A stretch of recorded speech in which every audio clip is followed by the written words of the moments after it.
You know, a couple of videos back, I remember talking about some of the things I love the most. One of them I know was the Sega Saturn. What was the other one? Oh, that's right. Max.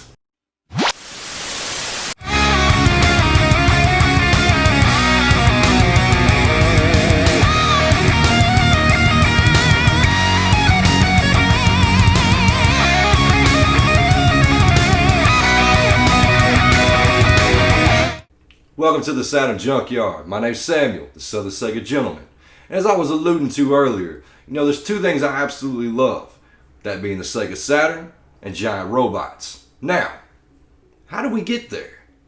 As I was alluding to earlier in my very first video I ever did for the channel, the Gundam series review, these games actually played a pivotal point in my life. Now, one game I didn't really get a chance to see was Mobile Suit Gundam Side Story, The Blue Destiny.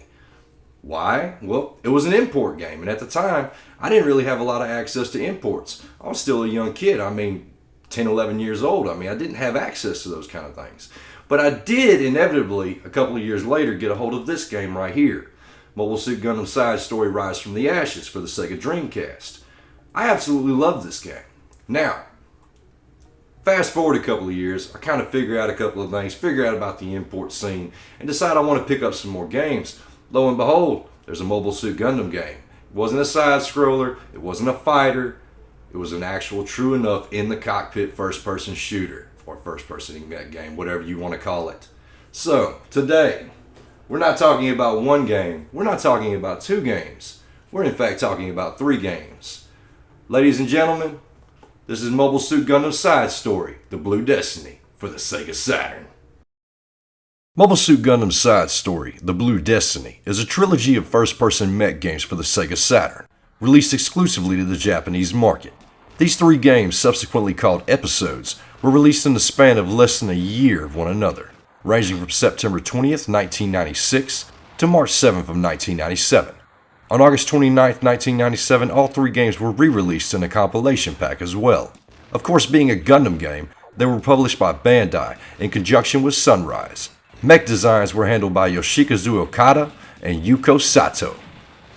The story of Blue Destiny centers around 2nd Lieutenant Yu Kojima of the Earth Federation's Mobile Suit Corps, as he braves the onslaught of Zeon forces during the closing days of the One-Year War.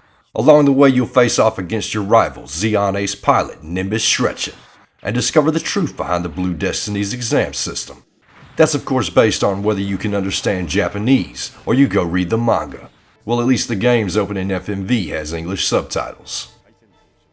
Episode 1 acts as our introduction to the game's mechanics, story, and characters. Alongside Kojima are your fellow pilots, Warrant Officer Samana Furis, 2nd Lieutenant Philip Hughes, and Team Operator Corporal Maureen Kitamura. The first mission has you dropped into the combat zone during the Federation's Operation Odessa. The in-game screen consists of a first-person viewpoint from inside the cockpit. Instrument clusters, grenade and missile count, energy levels, radar, and thruster temperature all being displayed. All movement along the X-axis is handled by the D-pad, with the shoulder buttons handling turning. Some bad news is that none of the side story episodes are compatible with the 3D controller. However, episode 2 and 3 both support the Saturn's twin sticks. Now, while I absolutely love the Gundam series for its sense of speed, these games turn up the speed factor by about 5 full turns of the dial. If it wasn't for the ability to lock on to enemy mobile suits, you could very easily find yourself flanked and dazed by all the movement. Graphically, these games destroy the notion that the Saturn can't do 3D, or even that it can't do it well. Buildings, vehicles, mobile suits, they're all rendered in 3D with very little slowdown or apparent warping. In-game cutscenes are handled by the in-game engine, and look even better than those of Gundam 2. Keep in mind this game was released in late 96, early 97. The Saturn would still hold relevance even in the West for another year. Episode 1 spans 5 levels, some of which consist of 2 parts. You'll be seeing a wide range of battlefields, including nighttime hit-and-run attacks on enemy bases, desert ops, to defending friendly bases from amphibious assault. All of these maps give the Saturn an opportunity to shine, showing off just what the hardware can do with the right developers behind it. Back to mechanics. Besides basic movement, your mobile suit has vernier rockets which enable it to jump, hover, and dash across the battlefield. Continually double tapping a direction on the D-pad allows you to zip along just like the AUGs from the Gundam series. Attack is covered by 4 methods, first being your basic shot attack, next is your head-mounted Vulcan cannons, which are only a nuisance to other mobile suits but can decimate enemy gun batteries and vehicles. You also have a special weapon, a thrown grenade, which does a fair amount of splash damage even if you don't score a direct hit. Lastly, you have your beam saber. Call it a knockoff lightsaber if you want, but when you're up close and personal, this thing can do some heavy damage. On top of that, it can easily knock over an enemy, allowing you to get in some cheap shots when the opportunity arises. Another aspect shared with the Gundam series is the end-of-level scoring and grading system. At the end of every level, you are scored on your tactical level, hit percentage, and overall skill. This is tallied up to an alphabetical ranking, ranging from E to an S ranking. This gives a fair amount of replay value to a very short game otherwise. Episode 2 takes place immediately following the events of Episode 1. Much like Episode 1, we again tackle 5 levels. Kicking off the game, we have a friendly air transport carrying vital Federation equipment being downed by Zeon forces in the desert. It's your job to rescue any survivors, while also recovering any Fedi equipment you find. Here you'll notice a few changes from Episode 1 during the pre-level briefing. Gone are the in-cockpit static maps, now replaced by wire mesh diagrams, moving 2D maps, and small video boxes in either top corner. While all your orders are being issued to you in Japanese, it isn't too hard to put 2 and 2 together, as the map gives you a somewhat clear idea of what the objective is. After a short duel with your rival, which ends the first mission, you receive an upgrade in the form of a new prototype mobile suit, the Blue Destiny 1. While you may think you're some kind of special now, in truth, Episode 2 cranks up the difficulty, so maybe the devs just felt sorry for you and me. On top of your new suit, you also received a new beam gun, and your grenades have now been replaced with dummy-fired rockets. While you do receive more of them, and they also have splash damage, the nature of their flight trajectory can lead to many missed shots, so be sparing and learn when to use them.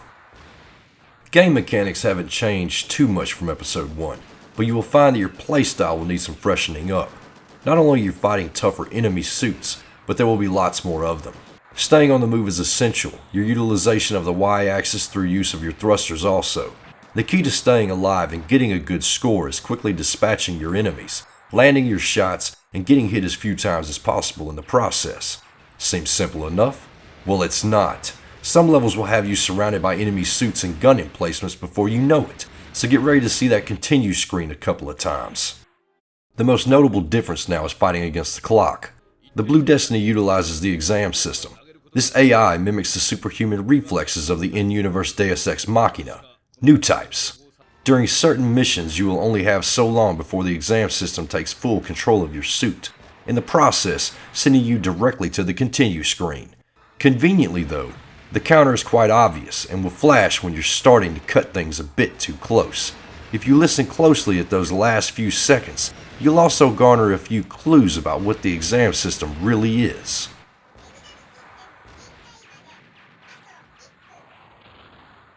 Episode 2 concludes with a duel against your Zeon rival. The best method for dealing with him the second go around is to close the distance and never stop shooting. A good rule of thumb, if his suit doesn't take up 1/3 of the screen, then you're a bit too far away.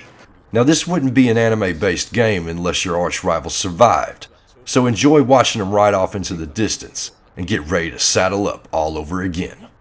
Kicking off Episode 3, we find ourselves attacking an Arctic Zeon base. Here again we find that the devs love to punish us by cranking up the difficulty once more. Good news though, you've got yourself another new suit to prance around the battlefield with. The only noticeable difference between your new Blue Destiny Mark III and the original Mark I is the increase in speed. This suit can really move across the battlefield.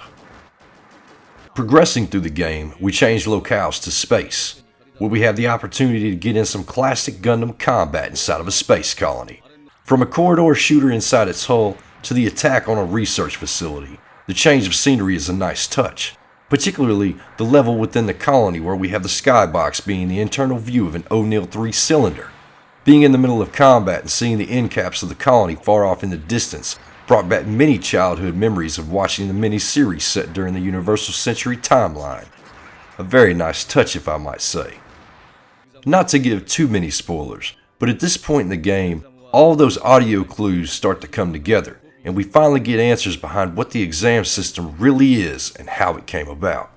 The last mission of Episode 3 places us in a final bout against our longtime rival. Quite the anime cliche, I suppose. The devs did make it quite interesting though. For one, it's the only level set in space. Actual vacuum-filled, cold as ice, space. On top of that, we now have use of a beam cannon. You'll need that cannon though, as Nimbus is now sporting the Blue Destiny Mark II. This mission is by far the most frustrating and the most enjoyable. And when you finally see that mission complete screen, you'll probably be breathing a sigh of relief just like I was. Having completed the game, you will once again unlock a mission select option just like the previous 2 entries, but also 2 other surprises. The first is a mobile suit gallery. Here you'll be able to take a 360 look at all the suits present in the trilogy. The second is a simulator option. Get ready, because you're about to go head to head with the legendary Amuro Ray in his classic RX-78 Gundam. Don't feel too bad if you're dead in less than 30 seconds. With all that being said and done, the review aspect taken care of, looking at your intricacies of the game, the mechanics, everything else, where do I put it at? Well, to be quite honest with you, I absolutely love this game. I think it's extremely playable. I think it's in fact incredibly import friendly, at least from the perspective of playing it. And on top of that, it's so easily available in the format of manga, in the format of fan websites, it wouldn't take you 10 minutes to figure out what's going on with the game. But it keeps you coming back for more. Just like the Gun Griffin series, the scoring mechanic, the wanting to beat your own score, beat your own time, get better at it, get that elevated rank, it kept pushing me to go on and on and on. So, I think with this, I'm going to have to say, buy this game. If you have the ability, buy it. At the time of this recording, the game itself, all 3 of them together, are going for around $30 to $40 USD. That's subject to change, of course, but honestly and truly, it's a Gundam game for the Sega Saturn, which did phenomenally well in Japan. So, I honestly don't see why we're going to have any limited supply of this game. So go ahead and grab yourself a copy. I promise you, you'll enjoy it. This has been the Southern Sega Gentleman, and this has been the Saturn Junkyard. This is me, signing out.